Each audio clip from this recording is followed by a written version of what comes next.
আপনাদের মধ্যে থেকে একটা কমেন্ট এসছে, দিদি ভাই পুজো করাটা একটু শেয়ার করো, মানে আমার পুজো করাটা যেন আমি আপনাদের সাথে শেয়ার করি। কমেন্টটা পড়ে আমার খুব একটা খারাপ লাগেনি, কিন্তু আমি মনে করি পুজো করা কখনো শেয়ার করা যায় না। আর যেটা শেয়ার করা হয় সেটা পুজো হয় না, সেটা ঠাকুর নিয়ে ছেলে খেলা হয়। কারণ পুজো বিষয়টা আমার কাছে হচ্ছে পুরোপুরি ভক্তির বিষয়, আড়ম্বরের বিষয় নয়। আবার অনেকের কাছে পুজো বিষয়টা মানে হচ্ছে আড়ম্বরের বিষয়। বেশ উপোস করলাম, ঠাকুরকে পুজো দিলাম, সমস্ত কিছু জোগাড়টা ঠিকঠাক করে করলাম, কোনো কিছু যেন বাদ না পড়ে যায়, ফুল বেলপাতা চন্দন ধূপ কোনো কিছু যেন বাদ না পড়ে। তো আয়োজন তো বিভিন্ন মানুষের কাছে পুজো বিভিন্ন রকমের, তাই না? আর আমি ধরো যেরকমভাবে পুজো করি সেটার উপরে কেউ যদি এসে টিপ্পনি করে, বা তার মনে হতেই পারে যে আমি ঘরে যেভাবে পুজো করি সেভাবে উনি ঠিক পুজো করছেন না ওনার ঘরে, তাই সে বিষয়ে এসে কেউ না কেউ টিপ্পনি করবে, আর সেটা শুনতে না ভীষণ খারাপ লাগে। রান্না কোনো রকমভাবে আমি আমার ঘরে করছি, তার উপরেও টিপ্পনি হয় যে এরমভাবে আবার কেউ রান্না করে নাকি, রান্না তো এরমভাবে হয়, এই খাবারটা তো আমরা এইভাবে খাই। সেটা তাও শুনে নেওয়া যায়, কিন্তু ঠাকুরকে আমি কিভাবে ডাকবো, তার সাথে আমি কিভাবে কানেক্ট করব নিজের সাথে, সেটা কিন্তু কেউ কাউকে শিখিয়ে দিতে পারে না, বা কেউ কারুকে বলেও দিতে পারে না। ধরো তুমি আজকে আমার দেখলে পুজো করার মধ্যে ফুল বেলপাতা দিইনি, তখন তুমি এসে আমাকে বলবে যে দিদি ফুল বেলপাতা দিও, ঠাকুরকে একটা ফুলের মালা পরিয়ে দিও, তাই না? কিন্তু এই জিনিসটা শুনতে আমার ভালো লাগবে না, কারণ আমি সেটা করবো না, করতে পারবো না। আমাদের এখানে ফুল বেলপাতা দিয়ে রেগুলার যদি আমি ঠাকুরকে পুজো দিই, সেটা আমাকে ফেলতে হবে ডাস্টবিনে, সেটা আমি অন্য কোথাও ফেলতে পারবো না, নদী নালা বা আমার সোসাইটির মধ্যে যে গাছ রয়েছে সেই গাছের গোড়াতে গিয়ে আমি ফুলগুলো ফেলতে পারবো না। তো আমার কাছে খুব খারাপ লাগবে যে আমি ওই ফুলগুলো কোথায় ফেলবো। তাই আমি রেগুলার আমার ঠাকুরকে ফুল বেলপাতা বা বাজার থেকে কিনে আনা ফুলের মালা এগুলো আমি দিই না। আবার অনেক সময় আমার মনে হয় যে বাজার থেকে যে ফুলের মালাগুলো আমি কিনবো, না জানি ওগুলো কোথা থেকে আনা হয়েছে, হয়তো ঠাকুরের কাছে রিইউজ করা ফুলগুলোকে আবার মালা করে বিক্রি করা হচ্ছে। সবকিছু এখন কমার্শিয়াল হয়ে গেছে, তাই না? ভক্তিটাকে আর কমার্শিয়াল করার কোনো দরকার নেই। তবুও আমি আপনার কথা মতো আমার সিম্পল পুজোর কিছু কিছু জিনিস আপনার সাথে শেয়ার করব, বা আপনাদের সাথে শেয়ার করব। দয়া করে কখনো কোনো পুজো করার উপরে টিপ্পনি করবেন না, তাহলে খুব ভালো লাগবে। কারণ আপনার একটা জিনিস মনে রাখতেই হবে যে আমি যেরমভাবেই পুজো করি না কেন সেরমভাবেই আমি পুজো করব, আর ঠাকুর তাতে খুব খুশি। ঠাকুরের যেটা দরকার পড়বে আমার কাছ থেকে উনি ঠিক আমাকে বলে দেবেন। যেমন আমি পুজো রিলেটেড কিছু কিছু জিনিস তোমাদের সাথে একটু কথা বলতে চাই। আমি আজ থেকে 16-17 বছর হতে চললো, এবছরে ডিসেম্বর মাসে আমার 16 কমপ্লিট হয়ে গিয়ে 17 বছরে আমি পা দিতে চলেছি বিবাহ বার্ষিকীতে। তো আমি 17 বছর আগে বলতে পারো যে ঠাকুর কিনেছিলাম। আমি কখনো না সংসার করব বলে ঠাকুর এনে সাজাইনি। ধরো কোথাও ঘুরতে গেছি, কোনো একটা মূর্তি পছন্দ হয়েছে আমি নিয়ে এসেছি। যেমন আমি যখন তিরুপতি বালাজিতে গিয়েছিলাম তখন আমি ওখান থেকে ফটো নিয়ে এসেছিলাম, তো সেটা আমি ঠাকুরের আসনে রেখেছি। এখানে আমার এক বন্ধু, আমি তখন আগে মানে একদম প্রথম দিকে ব্যাঙ্গালোরে তখন নতুন এসেছি, একটা ছোট্ট 2 BHK-তে ভাড়া থাকতাম। তো সেখানে উপরে পিজি ছিল, আর সেখানে কিছু ব্যাচেলার ছেলেরা ছিল, মেয়েরাও ছিল। তো ওরা মাঝে মাঝে এসে আমাকে বলতো, বৌদি তোমার ফ্রিজের মধ্যে আমার এই খাবারটা রাখবে, তোমার ফ্রিজের মধ্যে আমার এই কেকটা রাখবে, বা আমার গার্লফ্রেন্ডের জন্য কিছু চকলেট এনেছি এগুলো একটু রাখবে, চিনিটা শেষ হয়ে গেছে বৌদি একটু চিনি দেবে। তো ওরা না আমার কাছে এরকম আসতো, আর আমি ওদেরকে দিতাম আর শেয়ারও করতাম। তো ওরা একদিন কলকাতার দক্ষিণেশ্বরে গিয়েছিল, আর আমাদের একটা ছোট্ট কালিমা এনেছিল। আর তার আগে না আমার খুব মনে হতো যে অয়ন্ত রামকৃষ্ণদেবের দীক্ষা নিয়েছে, আমার ঘরে রামকৃষ্ণদেবের মূর্তি রয়েছে, ছোট ছোট মূর্তি রয়েছে, যেটা অয়নেরই কেনা। তো সেই মূর্তির সাথে না বিবেকানন্দের একটা ফটো আমি রেখে দিয়েছি, মূর্তি নয় ফটো রয়েছে, কিন্তু কালিমা মিসিং। তো আমার খুব মনে হতো যে রামকৃষ্ণদেবের পাশে কালিমার ছোট্ট মূর্তি হলে খুব ভালো হতো, কিন্তু আমার সেই সময় কলকাতায় যাওয়া হলেও দক্ষিণেশ্বরে যাওয়া হতো না। আর দেখো লাকিলি ওরা দক্ষিণেশ্বর থেকে কি জানি ওদের কি মনে হয়েছে আমার জন্য ছোট্ট ফটোটা, কালিমায়ের ফটোটা নিয়ে এসেছিল। সেটা আমি অনেক বছর আগের কথা বলছি, তাও ধরো 2010 সেই সময়ের কথা আমি বলছি। তো আমি সেই সময় থেকে ওই কালিমায়ের ফটোটা রেখে দিয়েছি। আমার সংসারে যখন যেরকম পুজো করেছি, যেমন ধর অয়ন চাকরি পেয়েছিল পন্ডিচেরিতে, তখনই তো আমি ওর সাথে চলে যেতে পারিনি, ওকে আগে গিয়ে চাকরি জয়েন করতে হয়েছিল, তখন আমাদের বিয়ের কথা হচ্ছিল। তো সেই সময় আমি অয়নকে বলেছিলাম যে ঘরে শিব বাবার মূর্তি এনে রেখো, তো অয়ন সমুদ্রের ধার থেকে শিব বাবার মূর্তি এনে রেখে দিয়েছিল। তো আমি শিব বাবাকে রেগুলার জল দিয়ে দিতাম, আর তখন অয়ন জল দিত, তারপর থেকে আমি ওই শিব বাবাকে জল দিয়েছি। তো এইভাবেই কিন্তু আমার ঘরে ঠাকুরের কালেকশন, আমি এইভাবেই ঠাকুরকে আমার সিংহাসনে রেখেছি।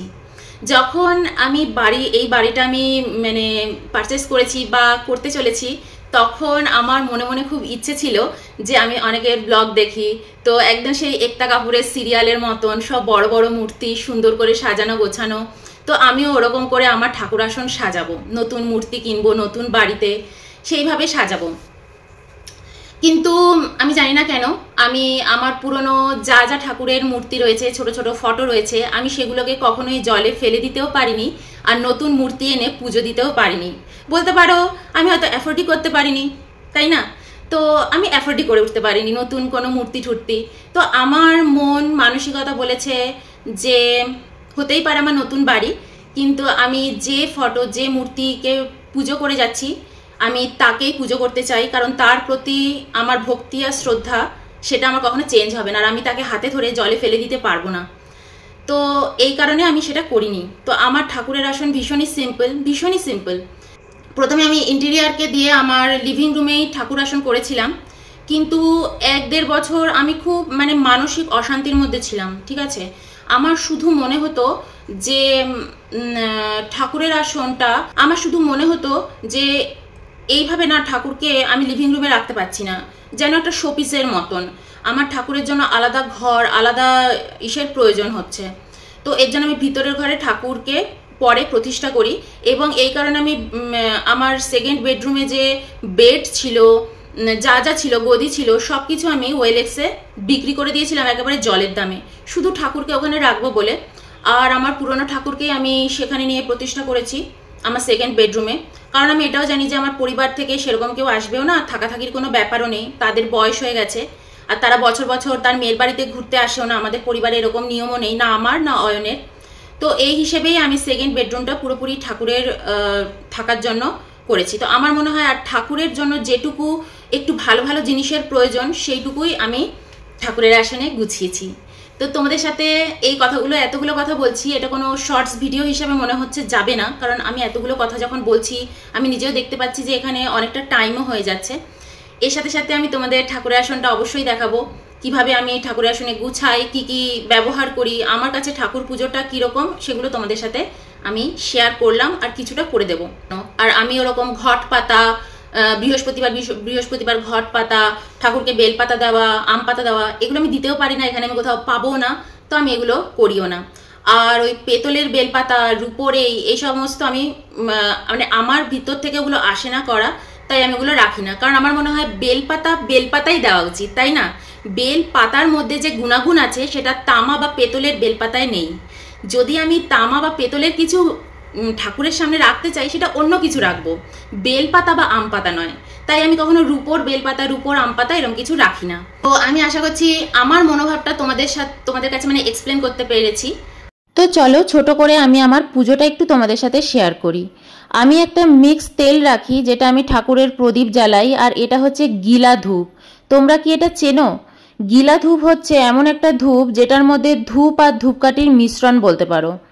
ভীষণ ভালো লাগে, আর এর মধ্যে কোনো কাঠি থাকে না। তো যারা অনেকে মনে করো যে কাঠি ইউজ করতে চাই না ধূপকাঠির সাথে, তো তারা মানে ধূপের সাথে তারা এই ধরনের গিলা ধূপ ইউজ করতে পারো। অসাধারণ সুন্দর গন্ধ ঘরের মধ্যে ধূপের ফ্লেভারে ছড়িয়ে দেয়। তো আমি এরম ধরনের ধূপ আনি।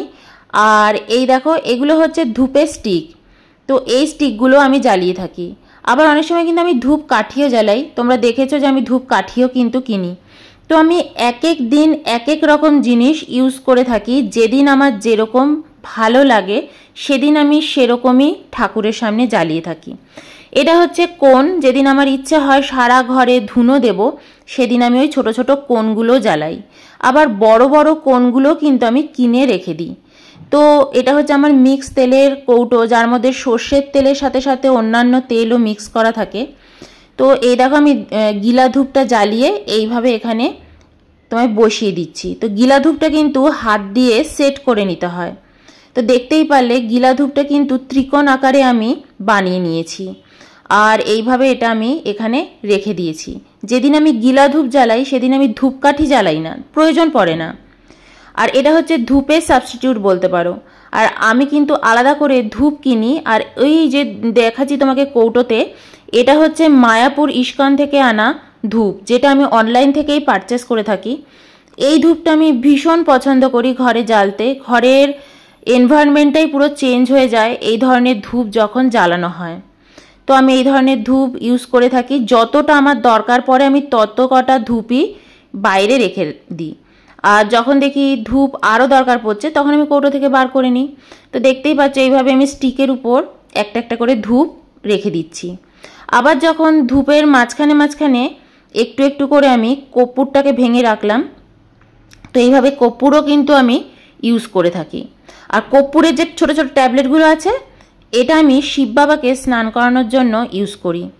আর শিব বাবার যে চন্দনগুলি তাতেও ইউজ করি। আমি একটা তামার পাত্রে জল রাখি, যার মধ্যে সোনার উপর কয়েন আমার ডোবানো থাকে। তো এতে আমার 3 রকম ধাতুর জল দেওয়া হয়, কারণ আমি তো গঙ্গা জল দিতে পারি না এখানে থেকে। তো ওটা গঙ্গা জলের থেকেও ভালো, বা গঙ্গা জলের মতনই সাবস্টিটিউট বলতে পারো, কারণ ওখানে 3টে ধাতু রয়েছে, সোনা, রূপো, তামা। তো আমি চন্দনটাও দেখো এইভাবে ঘষে নিচ্ছি। চন্দন কাঠের সাথে আমি রেগুলার কিন্তু দারচিনিও ঘষে শিব বাবাকে টিপ পরাই। আবার কখনো কখনো দারচিনির বদলে হর্তকিরও ঘষে নিয়ে টিপ পরাই। তো এটা আমার রেগুলারই করে থাকি, এটা আমার রেগুলার কাজ। কারণ আমি ফুল বেলপাতা খুব একটা দিতে পারি না, কিন্তু রেগুলার আমি চন্দনটা পরিয়েই থাকি। তার সাথে সাথে নিজেও একটু চন্দনের টিপ পরি। আর যেহেতু অয়নের গুরুদেব রয়েছে, তাই আমি চীনামাটির পাত্রে গুরুদেবের প্রসাদ, আর ঠাকুরে হচ্ছে তামার পাত্রে ঠাকুরের প্রসাদ, এইভাবে আমি পাত্র সেট করে রাখি। তো থালাতে আমি প্রসাদ দিয়ে দিয়েছি। আর ঠাকুরের পুজোও কিন্তু আমার অলরেডি কমপ্লিট হয়ে গেছে। আমার কাছে ঠাকুর পুজো বেশিরভাগ সময়তেই আমি ঠাকুরের সামনে চুপ করে বসে থাকি, ধ্যান করি, কখনো কখনো মন্ত্র পাঠ করে থাকি। আর আমি ঠাকুরের শঙ্খ হিসাবে গৌরী শঙ্খ রেখেছি বাড়িতে, কারণ আমি শিব বাবার খুব ভক্ত। নইলে আমি নারায়ণ শঙ্খ রাখতে পারতাম, কিন্তু আমি গৌরী শঙ্খ কিনেছি আজ থেকে 1.5 বছর আগে। তার আগে আমি পুরী থেকে আনা শঙ্খ ইউজ করেছি।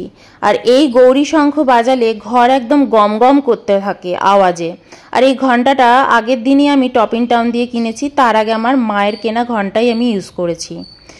আর এখানে সদ্গুরুর আশ্রম থেকে আমি নন্দী বাবাকে কিনে এনেছি। আর এই শিব ঠাকুরকে তো বললামই, অয়ন কিনেছিল পন্ডিচেরি থেকে। আর সদ্গুরুর আশ্রম থেকে নন্দীজির সাথে সাথে শিব বাবার ভস্য আর রুদ্রাক্ষ এসেছিল, তো সেগুলো আমি এখানে রেখেছি।